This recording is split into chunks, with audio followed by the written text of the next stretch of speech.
Good afternoon, and welcome back to the Pink Link, where we have powerful, innovative, next level conversations right here, boo boo. And so this week, I want to discuss boundaries because that is powerful. Having boundaries and just being able to speak up and stand up for yourself is powerful. So we're gonna hop into that today. Ain't no backstory. We just gonna get right into it. And so I'm gonna refer to my list right here. And the first way to set boundaries is you have to know who you are and what it is you want and what it is you don't want.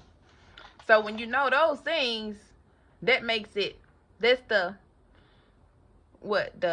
foundation of being able to set boundaries. Because if I know what I want and I know what I don't want, then I know how to which is communicate is two.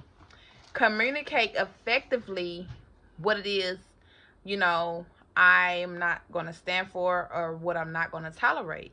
So first is knowing what you want and what you don't want. Two is being able to communicate that to others. So when we say communicate, this is exactly what we mean. Not popping off, not, and not being, you don't have to be aggressive with setting boundaries. Setting boundaries can come with just a flow, a conversation, communication. It doesn't have to be in an aggressive manner. It can be sitting down with the person, whether it's in a relationship or with a boss or with your children, friends, however, wherever, whatever. And being able to communicate effectively those things that, you are not for, and those things that, because you know what you want. So you know how to communicate what you don't want when you don't want it. So that's basically what it is. And it could be, maybe a care fruit you want to set for your children, or someone's asking you to do something every time you turn around. You have to say, no, I don't want to continue to do this anymore. This is a little too much for me. I can't do this for that situation. However, please start looking for someone else to, fill in that gap, in the coming weeks. Give them an advance. You don't want to just cut people off cold turkey if you can help it. I know some situations are deemed necessary, and maybe, to the extreme, dire situations that you have to cut it off and keep kicking.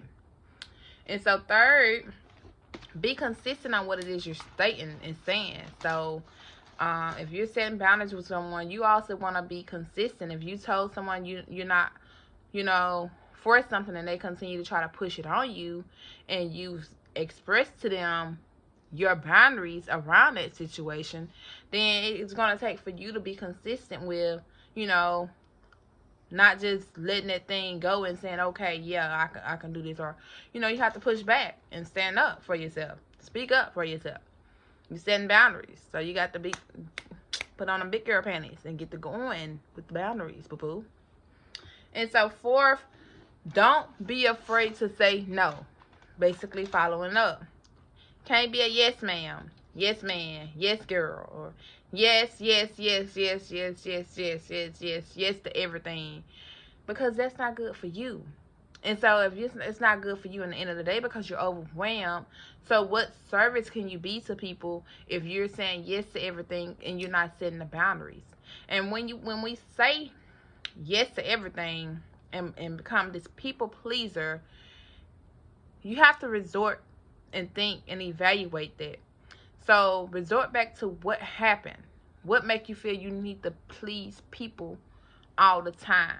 You have to say yes in order to, because I can speak from experience, just from wanting friendships or things like that, and not wanting to say no because, excuse me if you all heard that, but not wanting to say no because you didn't want to lose certain friendships.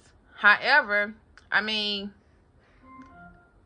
what type of friendship is that if or a relationship is that if they're going to, leave you on account of you not want to do what they want to do all the time? No, you have to set a boundary. And that's when I was younger now, naive, didn't know any better. So you been a yes girl, but not to everything. Now maybe to certain things. Let's clarify that. Let's clear that up, boo boo, because I stood my ground with a lot of things. But certain things you saying yes to because you want to be received and accepted by, you know, your friends and in relationships and things like that. And it stems from past trauma. Maybe when you felt rejected or not, you didn't feel accepted, or maybe having low self-esteem. So you got to dig into that thing to see why are you feeling like you have to be this yesy messy, because it can get messy. We're going to say that. When you saying yes to everything and then you building up a mess for yourself. So you become a yesy messy. I'm gonna put that. Now that's coined by me. Yesy messy. When you being a people pleaser, because it's only gonna make a mess for you to have to deal with, not want to do things that you don't want to do because you're just saying yes to everything that, you know, people want you to do for them. No, don't become a yesy messy. And so 5 is, also feel free to reevaluate. You know, yes, be consistent, but you know, in certain friendships or relationships, you know, go back over your list, you know, of the boundaries that you want to set out, and if need be, reevaluate. You know, I'm not saying compromise all of you, but in certain relationships, you know, I know certain boundaries you might, you know, you can get so honed in, but you know, if you have a conversation to where it can be a mutual understanding in a marriage or something, or a long-term friendship, you know, and that's why I was saying giving people notice or something like that, and not just, you know, just depending on the extent of that friendship or the relationship or what type it is, you can bear some compromising. You know, though you have a boundary, it's still a boundary there, but you can compromise to a small extent, but not compromise yourself. And believe me when I say that, because I was in a relationship and, you know, I did a little compromising, because that's what we have to do. We have to be open enough to be vulnerable. And this was not young again, but at the same time, I was always I guess they say ahead of my time. So I felt like, you know, why not be open enough to be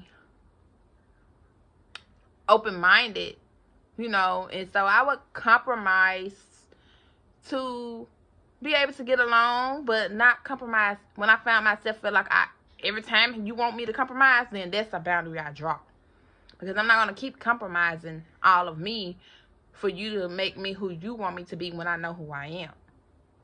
Now, I don't mind compromising to make things work, because I know even I may want you to compromise if you tell me some things, but, well, baby, can we at least do, you know, and you would want someone to work with you and, you know, compromise just a little. But if I'm constantly asking you to compromise all of who you are, and that, I feel like I was losing myself, so I got out of that, praise God. And it wasn't that he was a bad person, it was just that, you know, I'm not going to lose myself in who you are, and this is no longer working for us, because it takes two. And so there you have it. So I hope these tips help you to be able to set boundaries in your life, and also just be open-minded. You know, when you know what you want, you know what you don't want. And so that was powerful for me, because even in this season I'm in now in my life, I know what I want and I know what I don't want. And so it gives me peace to be where I'm at, because I have boundaries. And it's not that I'm just, you know, being far-fetched with them. It's just that I know what it is I want, I know what it is I don't want, and I know what I'm able to compromise on. And there you have it. So I hope you took notes. I hope you like, share, comment, subscribe to this video so you can catch more, you know, tips on this powerful, innovative, next level conversations with me, Marquita Vian. Don't forget to support your girl at goodtoandforme.com as well. And see you next week. Have a blessed one.